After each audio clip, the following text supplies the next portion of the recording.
Praise the lord. ఇప్పుడు నేను మీకు ఒక విషయం చెప్తానండి.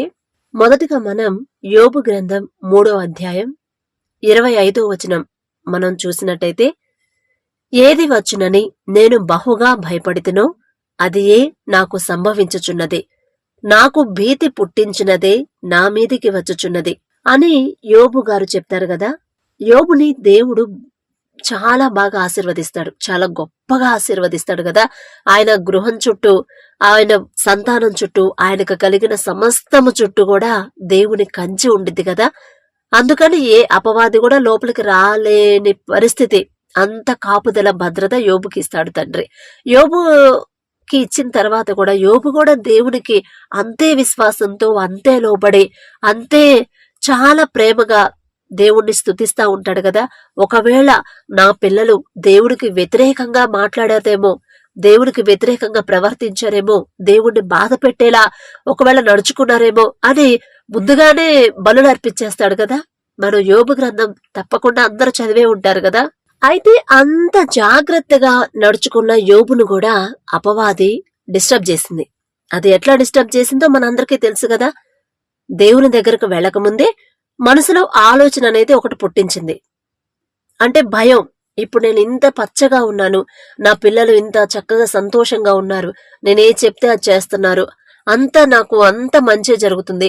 ఒకవేళ ఫ్యూచర్ లో ఎలా ఉండిద్దో, ఒకవేళ వీళ్ళ మనసులు మారిపోతే, నా భార్య నాకు ఇప్పుడంటే చాలా అంత ఆస్తి ఉంది కాబట్టి నన్ను బాగా ప్రేమిస్తుంది, ఒకవేళ ఇవన్నీ కోల్పోయిన తర్వాత నా భార్య నాకు లోబడిద్దా, నన్ను ప్రేమించిద్దా, ఇంతే ప్రేమతో ప్రేమించిద్దా, ఇంకా చాలా చాలా రకాలుగా ఆలోచన ద్వారానే కాస్త భయపడతా ఉంటాడు. కాస్త కాదు, చాలా భయపడతాడు. ఏది వచ్చునని నేను బహుగా భయపడుతున్నా. బహుగా అంటే అది కొంచెమో సగమో కాదు కదా, బహుగా చాలా భయపడ్డాడు. అదియే నాకు సంభవించుచున్నది, నాకు భీతి పుట్టించినదే నా మీదికి వచ్చుచున్నది. అంటే భయపడిపోయాడు. భీతి అంటే భయం కదా. ఏదైతే నాకు సంభవించిద్దని, ఏదైతే జరిగిద్దని, ఏదైతే జరగకూడదని నేను అనుకున్నానో అదే ఇప్పుడు నాకు జరుగుతుంది కదా. నేను వచ్చిద్దని ముందే అనుకున్నానా, అదే ఇప్పుడు వచ్చేసింది అని భయపడతా ఉంటాడు కదా, అని బాధపడతా ఉంటాడు. అయితే ఇదే సంఘటన మా నాన్న జీవితంలో కూడా జరిగిందండి. ఎలాగంటే, మా నాన్న కూడా అప్పుడప్పుడు ఇదే మాట అంటా ఉంటాడు. ఇప్పుడంటే చక్కగా మంచి ఆరోగ్యంతో ఉన్నామమ్మా, ఒకవేళ 1 సంవత్సరం పాటు ఏదన్నా ఆరోగ్యం బాగాక 1 సంవత్సరం పాటు పనికి వెళ్ళలేకపోతే అప్పుడు మన పరిస్థితి ఏంది, అందుకని ముందు జాగ్రత్త పడండి అని చెప్తా ఉంటాడు. మాకు చిన్నప్పటి నుంచి ఇదే మాట చెప్తాడు. దేవుణ్ణి ఎలా ప్రేమించాలి, ఆ వాక్య ప్రకారంగా ఎలా నడుచుకోవాలి, దేవునికి ఎలా లోబడాలి అన్ని చెప్తాడు. మళ్ళీ ఇదొక భయం పెడతాడు. ఇప్పుడంటే బానే ఉన్నావు, ఆరోగ్యంగా ఉన్నావు, రేపు ఒకవేళ ఆరోగ్యం బాగపోతే 1 సంవత్సరం పాటు ఉద్యోగానికి వెళ్ళకపోతే అప్పుడు మన పరిస్థితి ఏంది, మనకెవరు పెడతారు అనే ఒక భయం. అంటే అపవాది దేవునిలో ఎంత జాగ్రత్తగా ఉండాలని అనుకుంటారో వాళ్ళనే టార్గెట్ చేస్తాడు కదా. ఖచ్చితంగా టార్గెట్ చేస్తాడు. ఖచ్చితంగా ఇదే ఆలోచన మా నాన్నకి.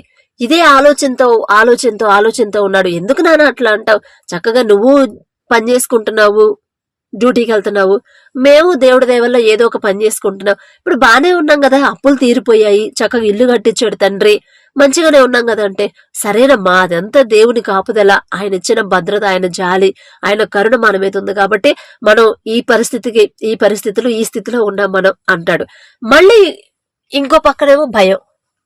ఇప్పుడంటే ఉద్యోగానికి బాగానే వెళ్తున్నావు, రేపు నాకు ఏదైనా ఆరోగ్యం బాగపోతే, ఏదైనా హాస్పిటల్లో అడ్మిట్ అవ్వాల్సిన పరిస్థితి వస్తే అప్పుడు ఎట్లా మన పరిస్థితి ఎట్లమ్మా అని అంటా ఉంటాడు. అసలు ఎందుకు నాన్న అలా మాట్లాడతావు అంట నేను. అంటే అపవాది చేతుల్లో, అపవాది ఖచ్చితంగా ఆ ప్రభావం అనేది నాన్న మీద చూపించిందండి. ఇది రియల్ గా మా నాన్న జీవితంలో జరిగింది.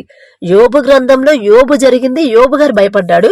నిజ జీవితంలో అంటే మీ లైఫ్ లో ఇలా జరిగిందో లేదో నాకైతే తెలియదు, కానీ మా ఇంట్లో జరిగింది, మా నాన్నకే జరిగింది.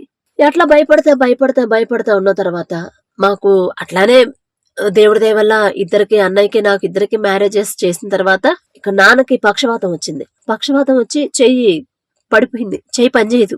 అప్పటి నుంచి ఇప్పటి వరకు కూడా చెయ్యి పనిచేయదండి. ఇప్పుడు 9 సంవత్సరాల నుంచి అలానే ఉంది చెయ్యి. ఇక ఉద్యోగానికి డ్యూటీలో తీసుకోరుగా, అట్లా ఉంటే డ్యూటీ తీసుకోవాలి. వెళ్ళినా తీసుకోవట్లేదు. ఎక్కడికి వెళ్ళి చేద్దామన్నా తీసుకోరు కదా ఆరోగ్యం బాగపోతే. అట్లా ఏదైతే నాకు సంభవించిందని భయపడ్డానో, బహుగా భయపడుతున్నానో అదే నాకు సంభవించిందని యోబు చెప్పినట్టు మా నాన్న ఏ విషయంలో అయితే భయపడ్డాడో అదే ఆయనకు సంభవించింది. మా నాన్నకి, నాన్న అట్లా భయపడగాకు నాన్న, అన్నిటికీ మన తండ్రి ఉన్నాడు, ఆయనే చూసుకుంటాడు కదంటే, అవునమ్మా, అమ్మో తండ్రి లేకపోతే మనం ఎక్కడ ఉంటామమ్మా అంటాడు. మళ్ళీ దేవుని ఎడల భయం ఉంది. మళ్ళీ ఇది ఒకటి అపవాది ఇదొక ఆలోచన పెట్టింది. ఆ ఆలోచన ప్రకారం ఇప్పుడు ఒకసారి ఆలోచించకుండా 2 సార్లు ఆలోచిస్తే పెద్దగా ఉపయోగం ఉండదు. పదే పదే పదే పదే పదే పదే ఆలోచిస్తా ఉంటే ఖచ్చితంగా అదే మనకి సంభవించిందని యోబు గ్రంథం ద్వారా మనం తెలుసుకుంటున్నాం కదా. కరెక్ట్ గా మా నాన్న ఇప్పుడు కూడా చెప్తాడు, నానా ఆ రోజు నువ్వు అప్పుడు అంతకుముందు ఆ మాట చెప్పేవాడు కదా, నేను వద్దు నాన్న వదిలేసేయి, అది దేవుడే చూసుకుంటాడని చెప్పినా కూడా అవునమ్మా దేవుడే చూసుకుంటాడు అంటాడు. మళ్ళీ ఒకవేళ ఆరోగ్యం పాడైపోయి ఒకవేళ హాస్పిటల్లో ఉండాల్సిన పరిస్థితి వచ్చి ఉద్యోగం పోతే 1 సంవత్సరం పాటు ఇంట్లో ఉంటే ఎవరు పెడతారమ్మా మనకి అనేవాడు. అదే జరిగింది మన జీవితంలో. ఇప్పుడు కూడా ఆయన ఉద్యోగానికి వెళ్ళడు, చెయ్యి పడిపోయింది, చెయ్యి పనిచేయదు, ఎడం చెయ్యి పక్షవాతం వచ్చింది. కానీ తండ్రి వదిలేయడు కదా.